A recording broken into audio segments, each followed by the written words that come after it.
Hey tubers, this is the Pestleman coming at you again.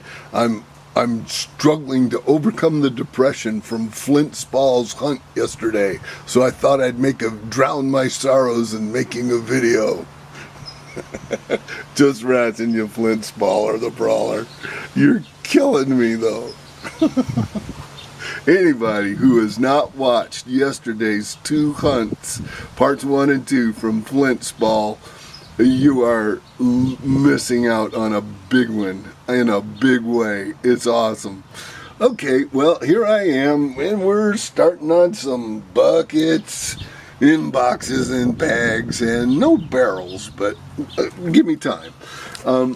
One thing I wanted to do here is I just wanted to, the reason yesterday's video from Indie Chief was I had asked him to send me one of the hand axes that I saw him find, and I said if he had any extras I'd take one, and he so generously responded for yesterday's videos. But I just wanted to point this out real quick here. Now here's one of the hand axes that he sent me. Now can you see inside there all of that little chipping done through there?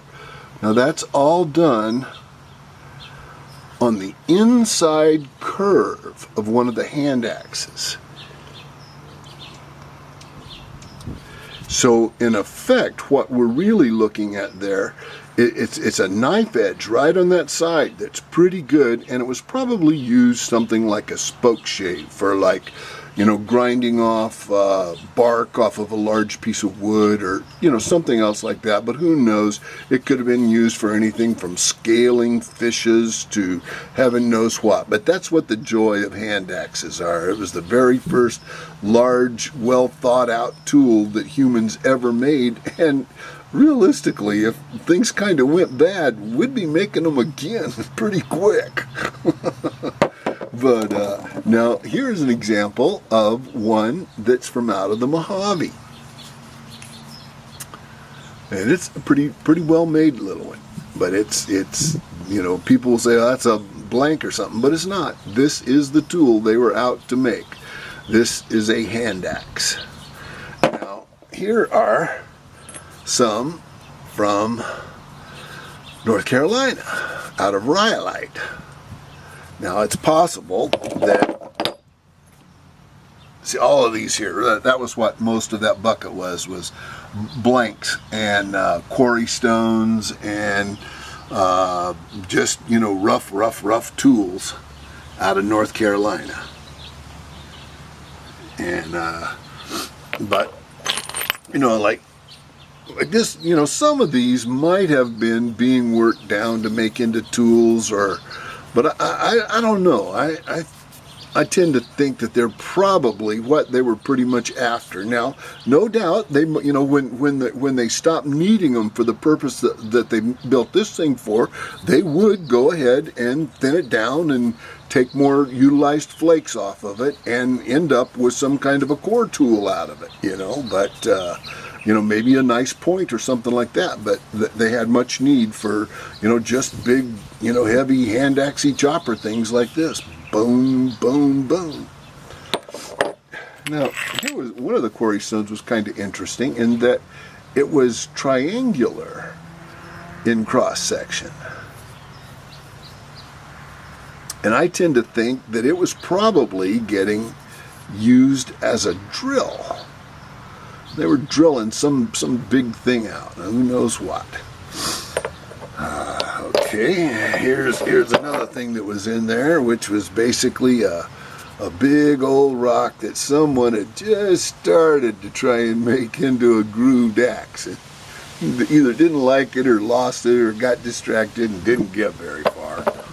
And then what else have I got here? Oh yeah. Okay, here is the side out of a piece of pestle. You can see the edge there, really nice and tubular, in shape as far as it goes. But this part broke out. Here it's a pestle that busted up sideways badly.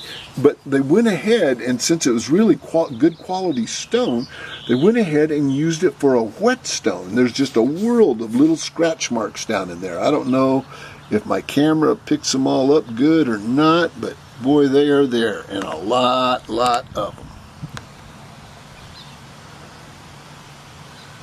It's been used as a whetstone quite extensively. Okay, now here we have some pieces of, this is the kind of steatite that is found over in the San Joaquin Valley.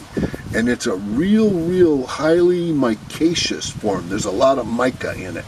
So it's big chunks and big crystals.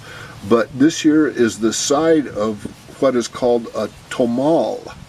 Or a comol, yeah, C-O-M-O-L. Tomals were the boats. Comals were the, basically like a frying pan, a hot plate. See, steatite does not heat or contract with, expand or contract with heat. So it was an ideal stone in that it was really resistant to, most types of stones. If you heat them up and cool them off, rapidly, very often, they just go to nothing. They just, crumble into sand and flake away into, get really brittle and just break apart.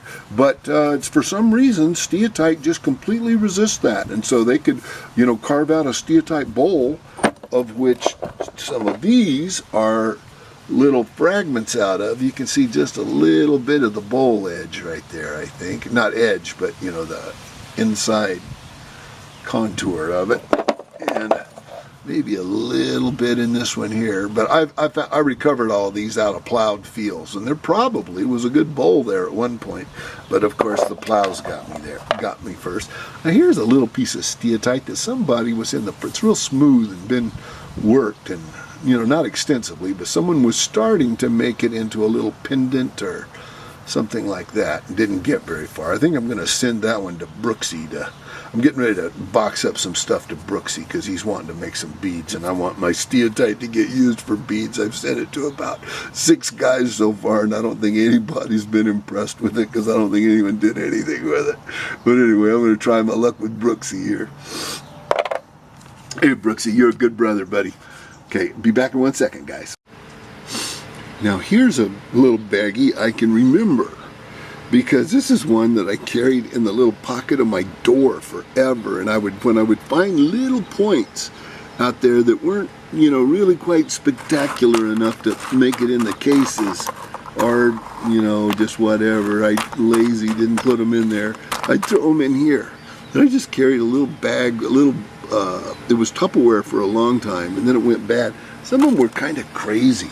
Like I could never figure out on this one what end was what. It's a fragment, of course, but it's, real thin, and it's snapped real kind of well, but it's just weird shape. I no way to turn it and feel like, yeah, that's the way it was going. I have a feeling it could have been a triangle that maybe they were reworking and just had worked down some edges and not others, and that's why it's so irregular shaped. But see, any of these little ones worth really looking at here. Some of them are starting to get pretty tiny again. Little tiny points were kind of a thing out here. They did something with them. I don't know what. It couldn't have all just been kids playing with them. And then over here we got your basic little beads, entire olivella shell beads. That was kind of the lazy guy's way to do it. You just grab a shell and grind off the end real quick, and you got a bead on it, more or less.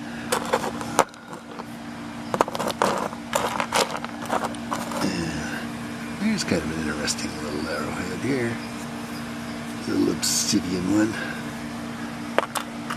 And some of them were kind of funny looking. Look at that. Look how spiky that guy is. I should put him in a case. He deserves to go in a case. Anything that gnarly looking. Let's see. Just some broken hearts. Oh yeah. Look at this little thing. Wouldn't that have been a crazy little point? How many notches would there have been on that thing? I think I used to know the name for what kind of point that was going to be, but it's obviously broken. The top end's broken off. It almost looks like they were napping a crucifix. Okay,